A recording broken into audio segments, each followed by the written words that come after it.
Hello friends, hope you're well. We've teamed up with Tanner, author of the blog Them's Fighting Words, to bring you deep dives into topical issues around fighting games. First up, why aren't fighting games more popular? Take it away, Tanner. It's a tale as old as time. Only some fighting games seem to sell really well, and even then can only bring in hundreds of players to tournaments. What gives? While it does make for a fun afternoon of scrolling, it often feels as if the general discourse has been stuck in a loop, and not a fun one like the Daipen loop. For years now, the general sentiment has settled on a familiar Rolodex of talking points, trotted out whenever this cycle loops itself. An over-reliance on delay-based netcode, short-sighted developers striving for the dreaded accessibility, or developers relentlessly patching a game post-release and scaring off all those normies who would have faint having to read patch notes. No, I don't know what the opponent's behavior changed after Hitman either. Stop asking. While there are valid critiques in their own right, they're also dead ends. There's always a better option in these scenarios. Rollback netcode is better than delay-based. Rich mechanical depth will always trump accessibility. And sporadic, smaller patches tend to be superior to large, foundational patches. Conveniently, this framing heavily implies the key to getting more players into fighting games is already there, and developers are not investing proper resources into those areas. As always, the truth is far more complicated than that. There is a discussion that I feel is commonly avoided in these scenarios. Is there something endemic to fighting game gameplay that repels rather than attracts? And is that something that modern fighting games try to solve? I feel that years of applying this rhetorical frame, convincing people why they're missing out, well, it hasn't done much to find a true answer to this eternal question. And without attempting to find an answer to that question from the opposite side, why fighting games aren't played, why tournament attendance is relatively low, the conversation will never break the loop. So, let's dig in. Fighting games don't exist in a vacuum. They exist in a market, one that has thousands of products all vying for the attention of your increasingly limited time. According to gaming analytics group Newzoo, the majority of modern gamers fall into three major categories. Lapsed gamers, who have nostalgia for games but work too much to fully indulge. Time filler gamers, who may indulge in a mobile game between some more important interests. And the budget gamers, who play free-to-play or discounted titles with as limited hardware as possible. The natural conclusion to that would be free-to-play or cheap games that have short, simple gameplay loops that encourage replay, likely based on an already vastly popular intellectual property, would be the most successful games on the market. And when it comes to fighting games, they tend not to hit any of those points, except the last one. The most popular fighters now are largely based in properties that reached their zenith in the culture in the 90s, and there's a lot of nostalgia for them, and newer franchises struggle to play catch-up. But fighting games are rarely cheap, particularly since a modern game will come loaded with post-launch DLC almost 100% of the time. And the gameplay loop, while short and encouraging of replay, is anything but simple. In an article for the website Polygon, Hideaki Itsuno, one of the main developers for Street Fighter Alpha, described the Wild West era of Street Fighter II and early fighting games as being made, quote, with a strong artist disposition. These were games for experts. And for maniacs. Strong words. But the point was made to emphasize a problem that the developers were attempting to solve while creating Street Fighter Alpha. Chris Kramer, a former public relations representative for Capcom USA, was also interviewed for this article, his wording much more precise. Quote, Alpha was going to be the new player-friendly one because arcade operators were saying, hey look, the only people who are playing Street Fighter 2 games are these hardcore guys. And new players don't want to put that money in because it's so overwhelming. You have to know moves and counter moves for everything. Even in the mid-90s, the staying power of fighting games as a true cultural phenomenon like Street Fighter and Mortal Kombat was running into a wall with regards to gameplay. Intricately, expertly designed as they were, the games were always meant to be pushed to its limit by players who were studious and could master all of the moves, not only for their character, but their potential opponents as well. In addition, there were universal tactics that one could use, created through hours of play that were the easy mark of a more experienced player. We'll call these strategies relative knowledge and absolute knowledge respectively.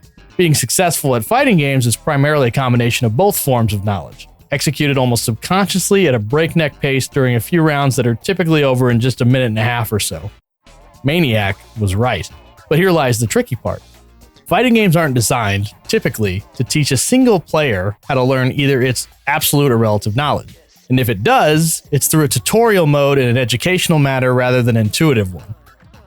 Rigorous trial and error, preferably with a human opponent, is often the best way to learn the properties of special moves and try out strategies and experience the most rewarding aspects of the game. And this is quite old school in its design. In the modern age, expecting players to do the legwork of educating themselves before testing out that education in a quick, hectic environment with little satisfactory reward at first, it's a coin-op dream. But as the player versus player model for games updated, with Doom, Warcraft, and Command & Conquer coming out relatively quickly after Street Fighter II, there were starting to be competitive games with more intuitive gameplay that could teach absolute and relative knowledge through its campaign or single player, and let that bleed out naturally into multiplayer. The DNA of fighters is alive and well in those games, but the gameplay loop is more satisfying in an intuitive way.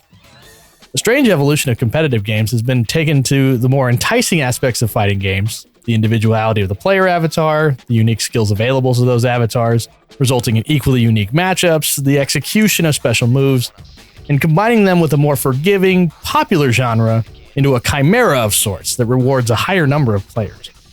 Overwatch from Activision Blizzard and Apex Legends from Respawn take the team first-person shooter format and add in wildly diverse characters with unique abilities, tons of costumes, and their own lore and background, culminating in battles that are about character matchups as much as they are in-game execution. MOBAs like Dota and League of Legends boast large rosters of colorful characters that all have their own special moves that are to be used strategically by the player. Add in that these are either free to play with low hardware requirements or generally easy to get into, and it's easy to see why they're so successful even amongst fighting game players. Once again, the DNA is the same. It's just more rewarding for those who have less time to play. Now that we have a basic theory for why fighting games aren't played more, we can extend that criticism into the next question.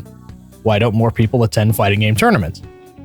It's become a bit of a common trope to say that fighting games have no team aspect and that the player only has themselves to blame, therefore it's more intimidating to play in a tournament because there are less situations a player can reasonably place blame or failure, yada yada yada.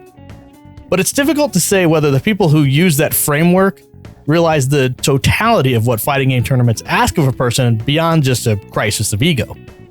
We've established that most people who play games are strapped for time, so the next step is to ask them to spend cash on entry, sometimes travel, and compete in games that are frantic, short sprints of knowledge, reactions, and execution, all while doing it for basically nothing but their own satisfaction and enjoyment.